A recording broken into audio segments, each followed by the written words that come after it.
So today we're doing a little book club, kinda. I recently read this book. It's called Dopamine Nation. It's about, according to the cover, finding balance in the age of indulgence. Let me read the little blurb on the back. It says, Dopamine Nation shows that the secret to finding balance is combining the science of desire with the wisdom of recovery. We're living in a time of unprecedented access to high reward, high dopamine stimuli. Drugs, food, news, gambling, shopping, gaming, texting, sexting, TikToking, Instagramming, YouTubing, tweeting. The increased numbers, variety, and potency are staggering. The smartphone is the modern day hypodermic needle delivering digital dopamine 24/7 for your wired generation. We've all become vulnerable to compulsive overconsumption. Psychiatrist and author Dr. Anna Lembke, I should have looked it up beforehand, explores why the relentless pursuit of pleasure leads to pain and what to do about it. Condensing complex neuroscience, the author illustrates how finding contentment and connectedness means keeping dopamine in check. Her patients are the gripping fabric of her narrative. Their riveting stories of suffering and redemption give us all hope for managing our consumption and transforming our lives. Okay, so I read it. It was recommended to me. And I actually really, really liked it. It was eye-opening, to say the least. And it's like a little dramatic. You know when something is like almost too dramatic, you're like, okay, wait a minute. But all in all, I really liked it. So it kind of starts off by explaining like the balance between pain and pleasure. And not like, kinky, but like literally how she compares it to like a seesaw. And like pain is on one side and pleasure is over here, right? And she like goes through and says how if we are always like seeking out the pleasure, we don't know how to handle pain. And then we just find new ways to like access pleasure. And like what was once enough is now not enough. And like we have unlimited access to it, right? She was like, now we have like the back set, there's like the smartphone pretty much. Like if I am not feeling well, I can just pop open, Spotify or YouTube or Twitter or Instagram or Facebook for some reason. Or I can, have a little glass of wine or a little puff or something.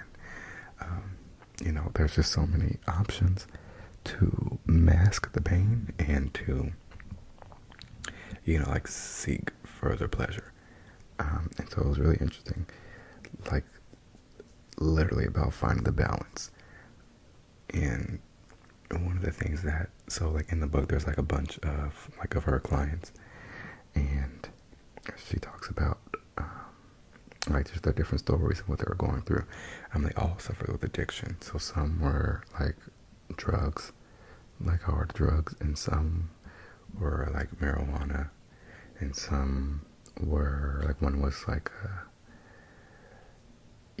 he had like an addiction to masturbating to the point where he like made a machine and everything. So it was like intense. And she kind of just talks about their stories and like how they entered recovery, and like how AA, the recovery model there, is like the model that we should be using, like in general, how people need to feel. Okay, let me not run through it too much. So it was interesting because she was saying how like in order to like restore the balance, like one way is kind of like detox from whatever like you're overindulging in, and then also don't be afraid of pain. And so one of the things was like radical honesty, and so it's like being honesty at all time, being honest at all times, because you can basically, one, like being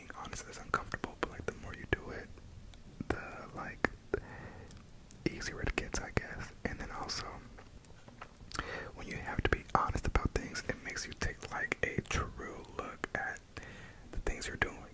And it was like, it's such a simple concept, but it's so true. Like I think about all the things that I like kind of skirt around or like don't overtly say or like lie by omission.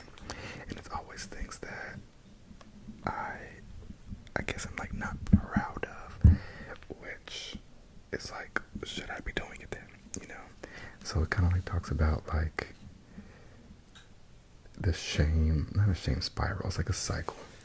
Let me find it.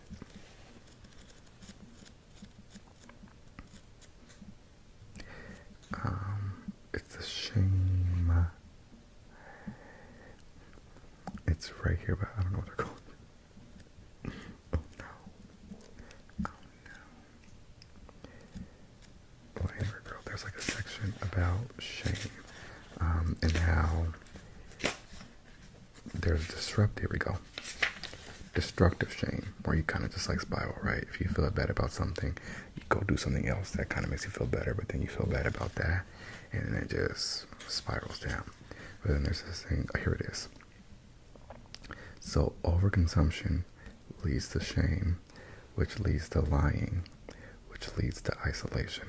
So basically, like, if you over consume something you feel like you're not supposed to, you then feel shame, but then you lie about it because you don't want others to shame you, and then you kind of are in isolation, so you can avoid the people who will hold you accountable.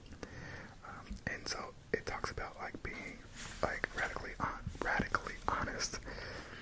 So it's in that way it goes overconsumption, shame, and then radical honesty, which leads to acceptance, and that leads to belonging and decreased consumption. So it's basically the idea that if you do something bad or like something that you don't feel good about, you tell the truth about it, and then the people you tell, what, that's okay. It happens. Let's think of some ways to like make sure it doesn't happen again. Let's do better, yada yada. And then you feel like, okay, I'm not a terrible person. I have friends, I have loved ones. So I thought that was really interesting. So I'm working on being a lot more just honest about everything. It's obviously going to be a process, but I just feel like it's something that would be helpful in making better decisions. It talks about different kind of bindings, like that way you don't feel so compelled. Like one of the ways is like physical bindings, right? So like people who are I hope this isn't triggering, but like people who are like addicted to alcohol, right? They likely don't keep alcohol in the house. Like me, I love a good snack, okay? Well, I'm getting better, but I love a good snack, and I know, so like now I just don't buy the things that I know I'm going to eat too much of. But like I realized a lot of the issue I was having, let me get deep, was from like smoking at night, because I just felt like obviously I would get the munchies, and then the munchies led to me like eating a bunch of snacks at night, and then I would wake up the next day like tired, and then I was like, damn, I ate so much, and then my reflux was getting worse, and I just wasn't being like as productive as I could be, and I wasn't my dog's are perked up, and I was like obviously like getting in worse shape. Clothes aren't fitting as well and everything, and I'm like, oh, I can't stop snacking. And then I was like, well, so I would like stop buying like bad, snacks that are not so good for you, but then I would just have a bunch of snacks that are not, like I would eat like a healthy meal at night, and then like some fruit, and then like some vegetables, but it's like, even though it's healthier, I'm still eating a lot. So I stopped with the smoking during the week for the most part. And part of the binding for that was I was going to throw the pins away, but that felt dramatic. So I just like put them in the closet, because they used to be like in the drawer on my nightstand. But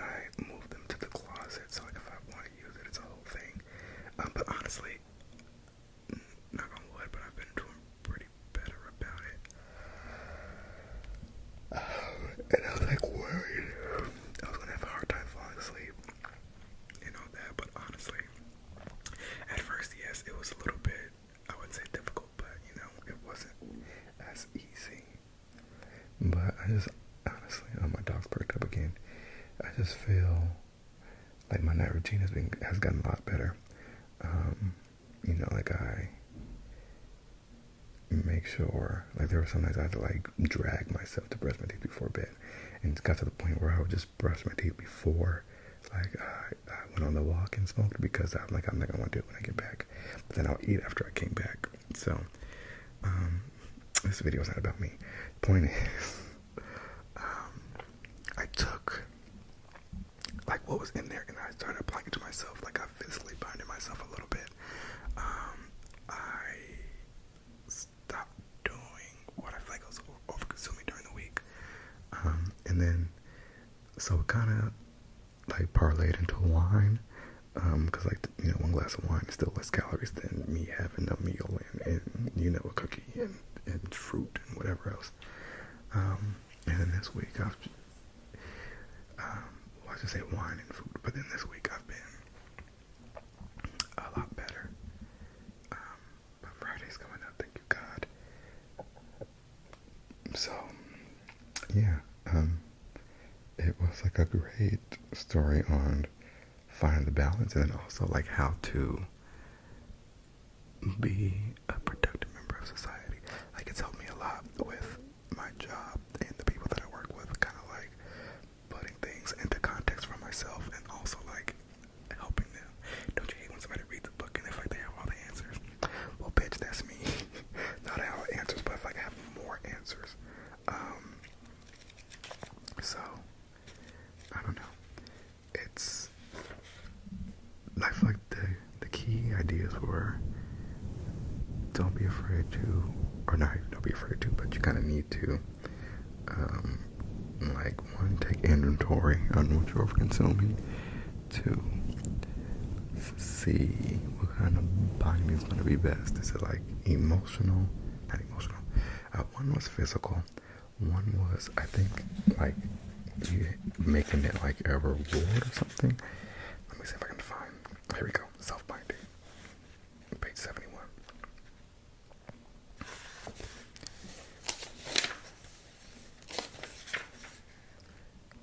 Right, okay, so it talks about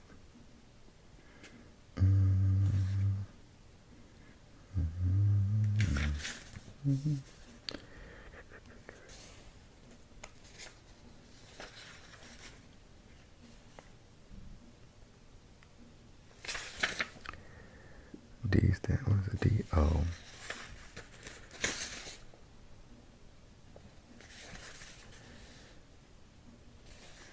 This is an acronym about dopamine fasting. Which that part was actually really helpful too. But I want to get to the part.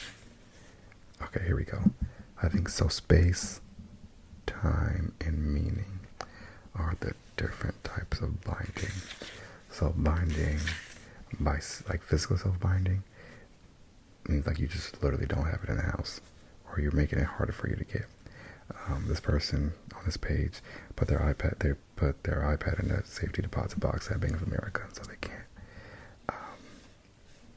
use it, or they don't use credit cards. They call hotels before they arrive to move the minibar, or the television. And then, so physical self-binding is, helpful when you need it. There's some more examples are like weight loss surgery.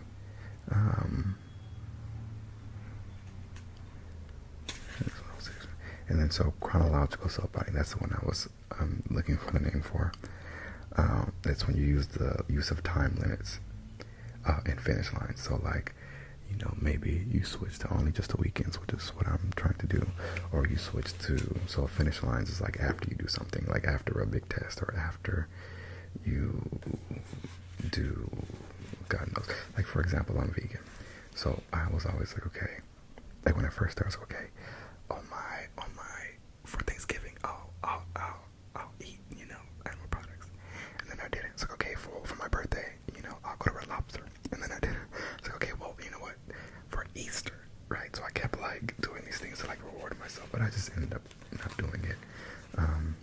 But can do it like after an accomplishment, after, like if you have a rough period at work, like I know CPAs, right? After tax season, if you're in school, like once you're done with your classes, maybe on summer break. Like personally, The Sims is my not anymore, but it used to be my weakness. It's like when I was in school, I would only play during breaks. Like if I play during the semester, I'm going to get sucked in. So I would only play during winter break and summer break, because otherwise, I'd be down bad. And I think there's another one. Let me see. Those are the only two I remember, but it says meaning. So let me see if there's another one.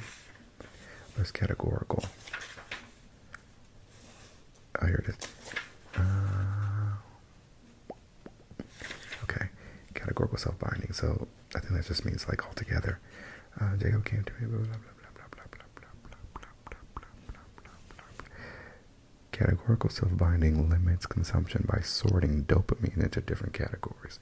Those subtypes we allow ourselves to consume and those we do not. This method helps us to avoid not only our drug of choice, but also the triggers that lead to craving for a drug. This strategy is especially useful for substances we can't eliminate altogether, but that we're trying to consume in a healthier way, like food, sex, and smartphones. This patient was addicted to sports betting, lost a bunch of money.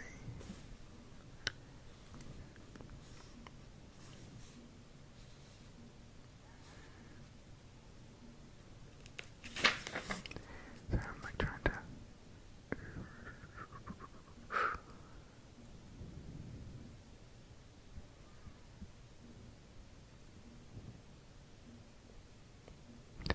Okay.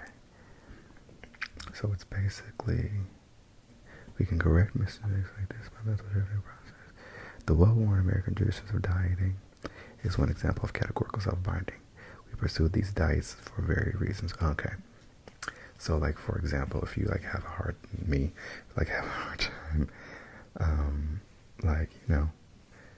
losing weight or staying in shape, but you have to eat. So it's like, how do you do that? So that is like a categorical self-binding. It's like going vegan. Okay, I'm going to go vegan, or I'm going to do the whole 40 or the whole 30 or whatever it is, or I'm going to go keto. Like that's an example of categorical self-binding. Or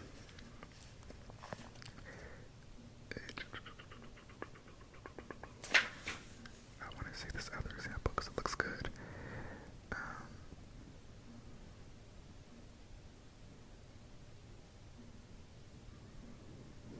So this person had a sports betting addiction. But it turns out this addiction was only on sports betting. He could go to the casino.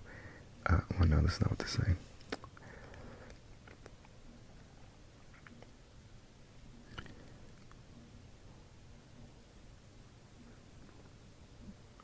So he had a gambling addiction, and so in order to not cave into it, he had to stop watching sports altogether. And he called all the casinos to put him on a do not allow list. I just don't understand that one because I feel like it's way different than the one I said. But so those are the 3 coins. Defying the demonized is another form of categorical self-binding. Since prehistoric times, humans have elevated mind-altering drugs as sacred categories to be used during religious ceremonies, rites of passage, or medicines. In this context, only priests, shamans, or other designates, never heard of that word, whoever receives special training or have been invested with special authority are allowed to administer these drugs. Blah, blah, blah, blah, blah, blah. Always by limiting access to these drugs and by making psychiatrists gatekeepers of mystical properties of these chemicals. A sense of oneness, transcendence of time, positive mood, and reverence can be leveraged without leading to misuse, overuse, and addictive use. Well, girl, listen, categorical self-binding is the other one. I knew it when I had it, but probably not this time. Please don't drop this, please don't drop this. So So all in all, again, the book is called Dopamine Nation. I know that was a wild, rambly discussion about it, but essentially it's been helpful. I was hoping it was gonna like give me a way to like rewire my brain. I was like, how do I turn my desire, the ones that I don't love, into like a desire to like work out or something? But then I also don't want to get addicted to working out. But it's like I don't know. So yeah, it's a really good book. It's helpful.